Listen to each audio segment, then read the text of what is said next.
Welcome back to Crypto Equation, and today we are stepping straight into one of the most misunderstood and most misinterpreted truths about XRP, a truth that very few people are prepared to hear because it challenges everything they think they know about availability, access, liquidity, and what it really means to own an asset that was designed not for speculation, but for global settlement infrastructure. The idea that you will not be able to buy XRP in the future is not about scarcity or supply shock or predictions. It is about the transition XRP is heading toward the moment when it evolves from a publicly traded digital asset into a functional component of digital financial plumbing that ordinary retail investors may no longer have open access to. And to understand why that moment is coming, you must understand what XRP was built for and what the global financial system is transforming into. Because the biggest mistake people make is assuming XRP will always behave like a normal crypto. It will not. It was never designed to. And the deeper the financial system moves toward modernization, the more obvious this becomes. The average investor sees XRP on exchanges and assumes it will always be there, ready to buy, ready to trade, ready to speculate on. But assets that play infrastructural roles do not remain freely accessible forever. At some point, they transition into the settlement layer of the financial world. At some point, they stop being traded and start being utilized. At some point, they move from markets to systems. This is the world XRP is heading into. And the moment that becomes clear, most people will realize they waited too long. To understand this shift, let us begin with a fundamental truth. Financial infrastructure does not operate on public markets. You cannot buy SWIFT tokens. You cannot buy clearinghouse liquidity assets. You cannot purchase central bank settlement units. The tools that move the world of finance are not available for retail speculation. They exist behind the scenes running the architecture of money, not the emotions of markets. XRP was built to run that architecture. And the more global finance moves into real-time settlement, the more XRP becomes part of systems rather than markets. This is the first reason you will not be able to buy XRP the way you do today. Because when an asset becomes infrastructure, it is removed from the speculative arena. Now let us go deeper into the modernization underway. The global financial system is upgrading its rails at a speed the public is not aware of. Nations are moving toward real-time settlement. Cross-border corridors are shifting toward instant liquidity. Corporate treasury systems are being redesigned for automation. Central banks are building digital currency frameworks. And financial messaging is transitioning into fully structured, intelligent formats. All of these upgrades require the same things: speed, neutrality, interoperability, and global settlement capability. XRP was engineered specifically for that combination. This is why institutions have been running pilots and tests for years. And as these pilots transition into real deployment, XRP's role becomes functional rather than speculative. When institutions use an asset for settlement, they do not buy it from exchanges. They source it from controlled liquidity pools. They use it through internal infrastructure. They acquire it through institutional mechanisms, not public markets. This is the second reason you will not be able to buy XRP the way you do today. Because institutional demand does not come from retail exchanges. Now let us explore the supply side. The circulating supply of XRP moves based on utility, not mining. XRP has a fixed supply that does not inflate. But what most people do not understand is that large amounts of that supply will be absorbed into settlement channels as the global financial system transitions to real-time liquidity. Once absorbed into these channels, the supply does not circulate freely the way it does on crypto exchanges. It becomes locked inside corridors. It becomes locked inside institutional flows. It becomes locked inside liquidity mechanisms. This is not manipulation. This is how settlement architecture functions. When an asset becomes infrastructural, its availability decreases not because the supply changed, but because the usable circulating supply becomes absorbed into systemic functions. This is the third reason you will not be able to buy XRP freely in the future. Because as system usage increases, retail availability decreases. Now let us explore the psychological illusion that blinds most people. They believe that XRP will remain on the open market because it is on the open market today. They assume the future will resemble the present. But the present is simply a transition phase.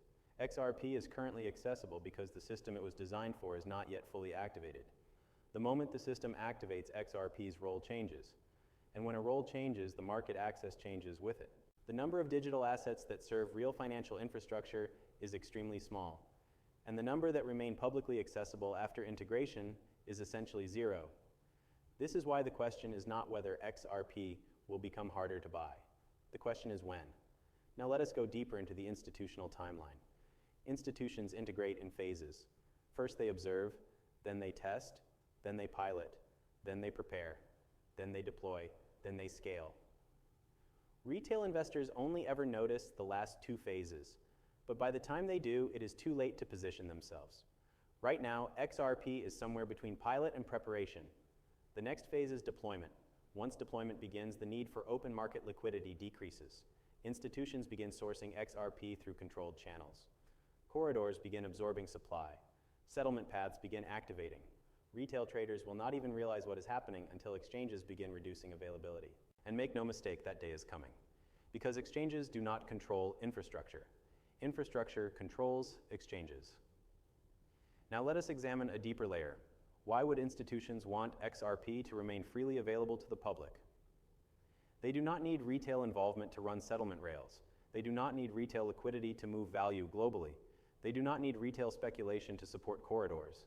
The retail market has been irrelevant to the purpose of XRP from the beginning. XRP's purpose is institutional, not speculative. This is why availability is temporary. Now let us explore the transformation happening behind the scenes. Once digital currencies become integrated into national frameworks, once banks synchronize their real-time systems, once tokenized assets become mainstream, once corporate treasuries adopt automated settlement mechanisms, the world will not rely on slow messaging and delayed transfers. The world will require instant liquidity. This is where XRP's infrastructure role becomes unavoidable. And the moment infrastructure dependence rises, retail access falls. This is not theory. It is how every major technological asset evolves. Early access is open. Middle stage access becomes restricted. Final stage access becomes closed or institutional only. Now let us reverse the angle and ask the real question. Why is XRP still available today? Because the world is still in transition. Because institutions are still preparing. Because infrastructure is still being deployed. Because global systems are still synchronizing. People mistake accessibility for permanence. But accessibility is simply a window. And windows close. Now let us uncover another truth, the regulatory shift. Regulatory frameworks for digital assets are tightening worldwide. Certain assets will receive classifications that limit how and where they can be traded. Assets considered settlement tools or infrastructural components may not be classified as retail tradable commodities in the long term. This means accessibility can change not because demand changes, but because classification changes. If XRP becomes classified under infrastructural or institutional use frameworks, its availability on exchanges will reduce drastically or disappear entirely. This is the part of the 21st century digital transformation most people have not considered. Assets used by global institutions do not stay in retail markets. Now let us explore the liquidity absorption effect.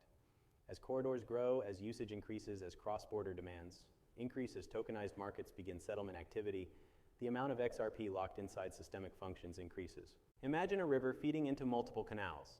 Over time, more canals absorb the flow, and less water reaches the public side. The same will happen with XRP. Demand from systems will overtake demand from individuals, and systems always win, not because they are more important, but because they are more necessary. Retail investors are optional. Settlement systems are not. This is the ultimate difference. Now let us dismantle another assumption. People believe there will always be enough XRP for both institutional and retail use. This is incorrect. Supply does not need to run out for availability to disappear. If the accessible pool becomes absorbed into global flows, exchanges cannot offer what they cannot source. This is where the shock occurs. One day, retail traders will open an exchange and see reduced liquidity. Then they will see pairs removed. Then they will see limits applied. Then they will see institutional corridors expand quietly. And finally, they will realize the window is closing. Not because the asset is gone, but because the asset is no longer meant for them.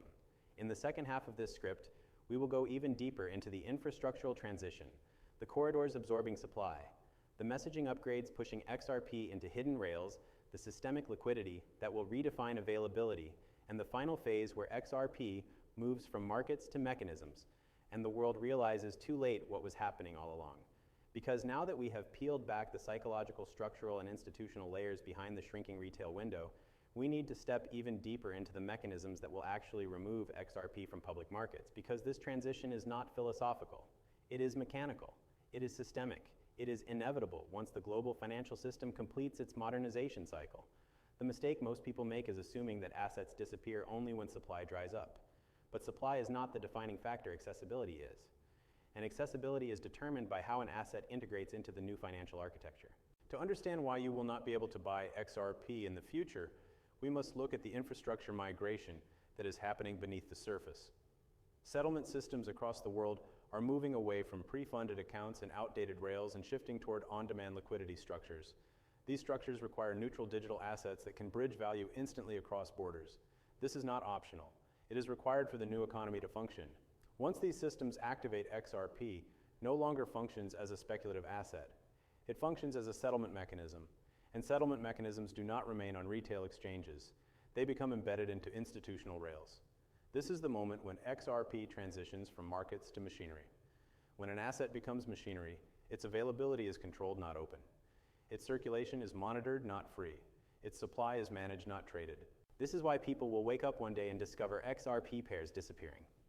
Not because something is wrong, but because something has finally gone right. The asset will have stepped into the purpose it was originally designed for.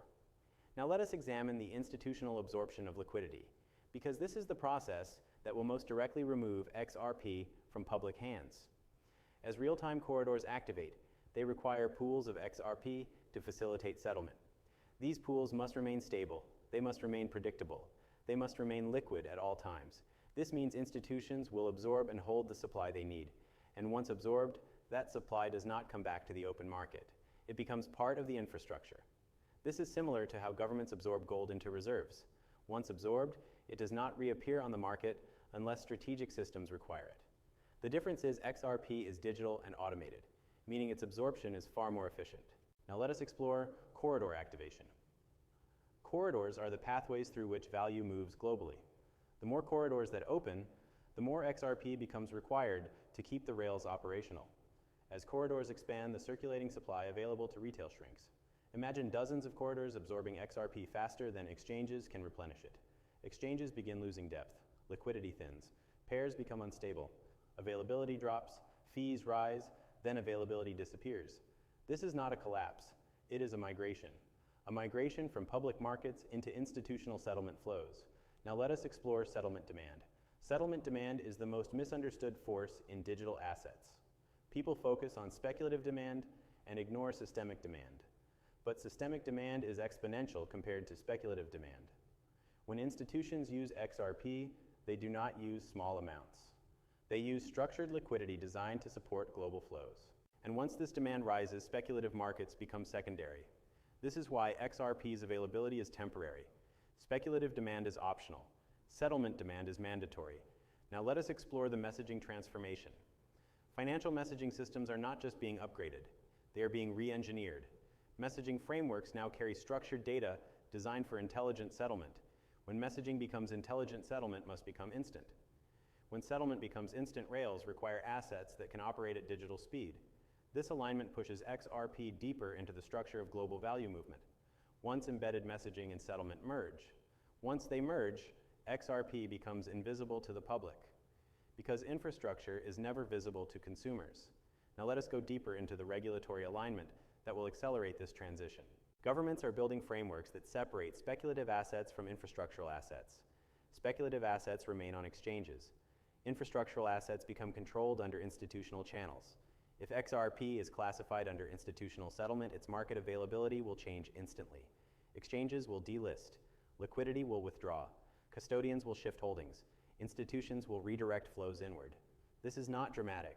It is procedural. This is how financial systems evolve.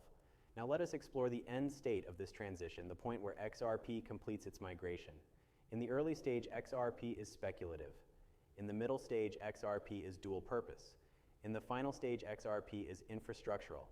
Retail access exists only in stage 1. We are nearing the end of stage 2. Stage 3 closes the window completely. Now let us examine the public reaction to this shift, because this is where the shock factor becomes real. People will panic, not because something bad happened, but because they did not understand what XRP was becoming. They will ask why exchanges removed pairs. They will ask why liquidity dried up. They will ask why institutions absorbed supply. They will ask why corridors expanded. They will ask why availability vanished. And the answer will be simple, because XRP reached its purpose. Now let us explore the final psychological realization. The people who understood the architecture will not be surprised. The people who paid attention to modernization will not be confused. The people who recognize settlement transformation will not panic. The people who positioned early will not fear removal from exchanges because they did not buy XRP to trade it. They bought XRP to hold a piece of the future financial system. This is why early positioning matters, because you are not buying a speculative asset. You are buying access to a system that will not always be accessible. Now let us explore the global convergence timeline, because this is the anchor of the entire script. Multiple financial modernization cycles converge in the mid-2020s. Regulatory alignment, settlement upgrades, messaging integration, tokenization frameworks, institutional rail activation.